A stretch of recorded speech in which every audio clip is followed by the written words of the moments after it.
nosso Café em Brasília dessa sexta-feira com a notícia mais quente do dia, a mais nova notícia do dia, que o ministro do STF, Alexandre de Moraes, concorda em arquivar o caso das vacinas contra o ex-presidente Jair Bolsonaro. Esse foi um pedido feito, uma solicitação feita ontem pelo Procurador-Geral da República, Paulo Gonet.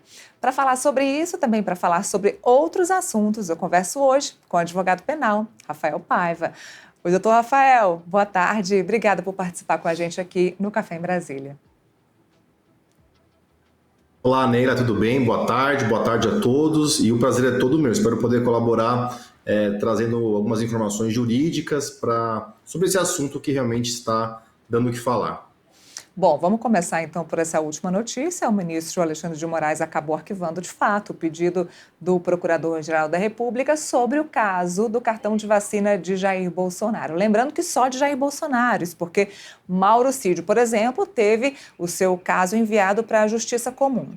Agora, eu te pergunto, doutor Rafael, existe algum motivo ou qual foi o argumento do Procurador-Geral da República para arquivar esse caso específico, já que a gente está falando mais uma vez da delação, da colaboração premiada de Mauro Cid?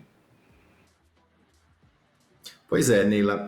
Todo esse caso, inclusive o caso agora da ação penal dos supostos atos golpistas, nasceu justamente desse primeiro inquérito. Foi onde o Mauro Cid fez a sua primeira delação premiada.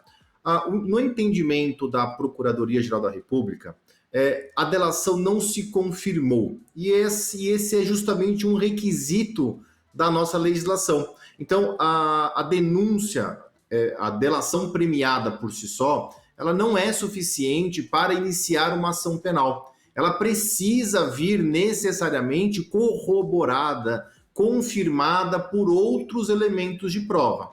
E na visão, nesse caso, do Procurador-Geral da República, essas provas não vieram, não apareceram, e por isso que ele pediu o arquivamento deste inquérito. Vale lembrar, inclusive, Neila, que o ministro Alexandre de Moraes, ele não tinha muito o que fazer. Ele realmente só poderia homologar essa decisão, porque o titular da ação penal é o Ministério Público. E nesse caso, o procurador Paulo Gonet é o chefe máximo dessa instituição chamada Ministério Público Federal, então não tinha o que fazer mesmo. O Alexandre de Moraes teve que homologar este inquérito, como foi pedido pelo PGR. Agora, doutor Rafael, ontem, após o pronunciamento do ex-presidente Jair Bolsonaro, na verdade, anteontem, após o pronunciamento, obviamente, a direita se manifestou, a defesa dele também se manifestou, além dele próprio ter se manifestado, mas ontem a defesa acabou dizendo que poderia utilizar desse mesmo argumento de tentar anular mais uma vez o depoimento de Mauro Cid, nesse caso aí dos atos golpistas. Falaram também bastante sobre Fishing Expedition, e eu queria que você explicasse para a gente primeiro esse termo e depois se digamos que essa jurisprudência ou essa determinação que já foi usada aí pelo STF, pela PGR, poderia ser utilizada nesse caso aí dos atos golpistas. Bom, o Fishing Expedition, ele é uma prática investigativa condenada pelos tribunais superiores, inclusive pelo próprio STF. E o que seria essa prática? É uma pesca probatória que é muito ruim. Então, por exemplo, a polícia apreende um celular e começa a procurar coisas erradas no celular para ter uma prova de um crime. Então, sendo que o âmago, o instituto nosso aqui da prova é o contrário. Então, se tem uma prova para depois ser confirmada por uma apreensão, por exemplo. Então, essa pesca probatória é justamente isso. É buscar em algum documento, em algum local, ou em algum telefone, algum e-mail, algo que possa incriminar alguém. Então, é justamente essa busca, essa ânsia investigativa da polícia ou do Ministério Público de buscar provas que possam incriminar alguém. Vale lembrar que o próprio Supremo Tribunal Federal condena essa prática e, no caso aqui,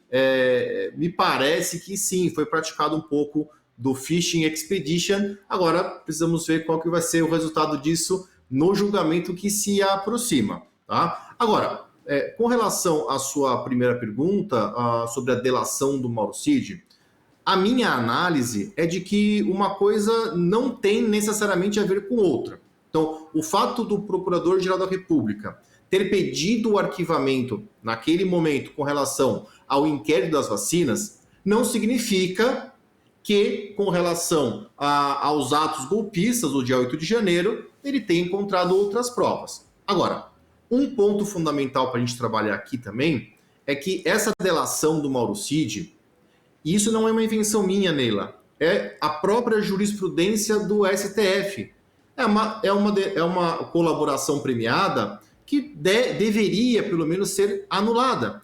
Por quê? Ela foi colhida de forma totalmente irregular. Então, nós tivemos, inclusive, casos recentes da Lava Jato, em que o Supremo Tribunal Federal anulou delações premiadas. Por quê? Por exemplo, não foram gravadas. Então, uma regra obrigatória, a delação tem que ser 100% gravada, do começo ao fim. No caso do Mauro Cid, pelo menos é o que a defesa alega, não foi gravado 100%. Outra prática também bastante combatida pelo Supremo até hoje, né, era justamente o fato de que não se pode prender para delatar. Porque a delação, ela tem que ter um critério, um requisito indispensável, que é a voluntariedade.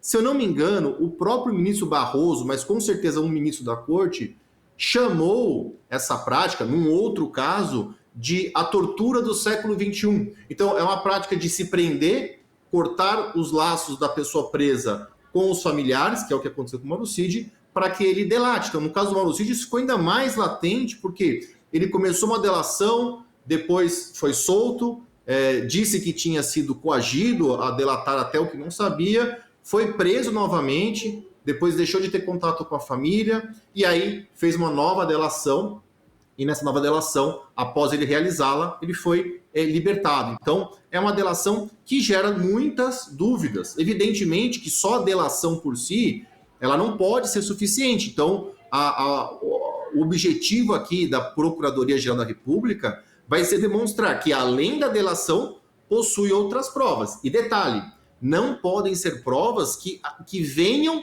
da delação. Porque se nós considerarmos, e eu acho difícil o STF considerar isso, tá? Mas toda a comunidade jurídica, pelo menos a maior parte dela, vem defendendo isso.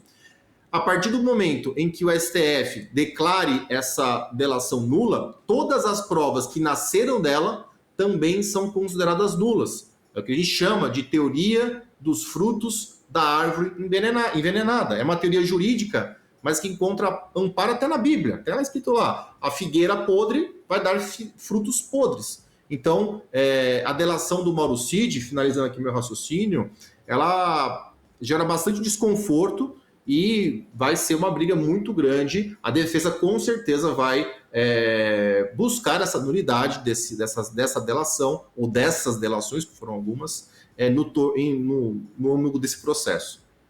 Doutor, depois do resultado aí do julgamento que tornou o Bolsonaro e outros 7 aliados dele réus, a direita também entrou com um holofote em outra coisa, que é a PEC do foro privilegiado. Resolveram trazer isso à tona de novo, estava parado dentro do Congresso Nacional. A ideia é então, ser, votado isso dentro do Congresso para que essa história do foro privilegiado possa atingir o caso Bolsonaro. Caso isso seja aprovado dentro do Congresso, na Câmara e no Senado, isso pode atingir o caso Bolsonaro? Seria retroagir para atingir? Isso funciona? Isso existe dentro do processo legal?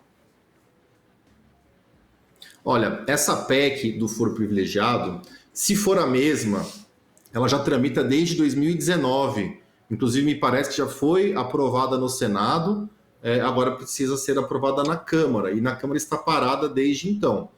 Se ela vier a ser aprovada, há sim a possibilidade dela ser aplicada ao caso do Bolsonaro. Porém, a minha análise é de que ela só poderia ser aplicada no caso do processo estar em andamento. Uma vez que o processo já tenha sido julgado, acho que isso fica um pouco mais complicado de acontecer, porque, evidentemente, vai haver uma resistência do STF mesmo que no Congresso Nacional conste lá na PEC que ela retroage para atingir fatos passados, é um pouco complicado, porque então quer dizer que todos os casos já finalizados pelo STF terão que voltar para a primeira instância. Acho que fica mais insegurança jurídica na insegurança jurídica que a gente já vive. Porque, veja, essa PEC ela é necessária, tá? Daqui para frente, pelo menos é a minha leitura. Porque o próprio STF vem mudando o seu entendimento constantemente. Tem sido até difícil dar aula sobre isso, explicar isso para os jovens advogados, porque realmente, no momento, o STF ele limita o foro privilegiado, entendendo que só seria cabível para os titulares do cargo que praticaram crimes no exercício do mandato. Ponto. Aí agora o STF abre muito esse leque para considerar, inclusive, pessoas que nunca tiveram foro privilegiado, que é o caso daquela cabeleireira da Débora, sendo julgada diretamente no STF. Então, me parece que há um casuísmo também do STF nesse caso, e por isso que é importante que o Congresso Nacional também entre nessa discussão, e ele faz isso através de uma PEC, mas também, Neila, não é fácil também o caso, porque uma vez aprovada a PEC, ela pode ser alvo de uma contestação no STF, que vai dar a última palavra se essa PEC é ou não é constitucional. Certamente, já que é um caso que está sendo julgado pelo próprio Supremo, eles não vão deixar isso barato, não. Doutor Rafael Paiva, obrigada mais uma vez pela participação com a gente. Obrigada mesmo pelos esclarecimentos aqui a quem está nos assistindo. Obrigado, Neila. É um prazer estar aqui com vocês e contem sempre comigo.